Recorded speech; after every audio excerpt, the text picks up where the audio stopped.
Take a break from your busy schedule and join Harold Sala for Guidelines for Living. How do you pray when your world is falling apart? Or do you stop praying and decide that God has ignored you or forgotten that you exist? I've been thinking about that very issue as I've answered some of the messages which have come to our office from people who are really hurting. But more than that, they have all but given up on God because they prayed for something like winning the lottery and it didn't happen. Some even have contemplated suicide because the financial blessing they prayed for didn't materialize, or the burden of poor health wasn't lifted. Yes, you can dismiss the frustration of people who think about giving up when their world comes unraveled, but that doesn't eliminate the pain or the loneliness that people feel. Have we who are in positions of Christian leadership failed to make what the Bible says about prayer clear enough for people to grasp, or do people simply hear what they want to hear? Have we left the impression that prayer is like pulling the strings, so that if you say the right words and have the right formula, you can get anything you want from God?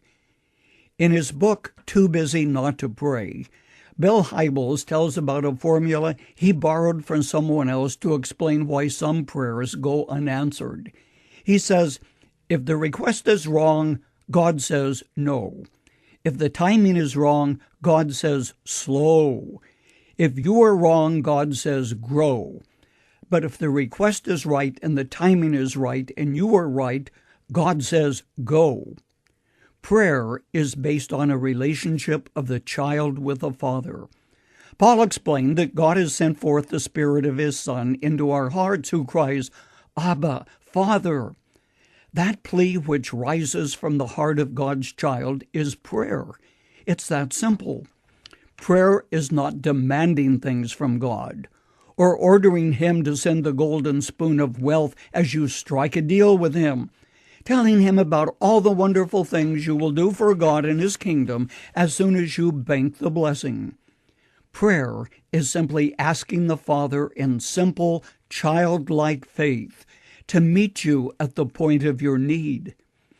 A loving Father answers our requests based upon His knowledge, which far surpasses ours, and His understanding of our need, which is often different from our perception of the same need. God does hear and answer the faintest plea of His child, but the answers go far deeper than human understanding. Simply put, God answers prayer 4 ways. 1, some answers are direct. Seemingly, the request and the answer move along in parallel channels. That's the way we like to pray. We ask and immediately receive what we ask for.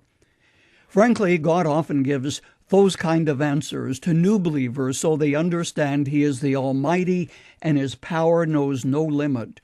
2, some answers are delayed. Here it's a matter of timing, and God answers on His timetable, not ours. 3, some answers are disguised. We ask for something and then later look back and recognize how God answered, but His answer was different from our request, and we recognize how much better His answer really is. 4, some answers are simply denied. He loves you too much to give you everything you ask for. I've lived long enough to be able to look back and say, Father, thank you that you said no to some of my requests. Father does know best, and you can trust Him for your best in life. You've just heard Dr. Harold Sala with Guidelines for Living.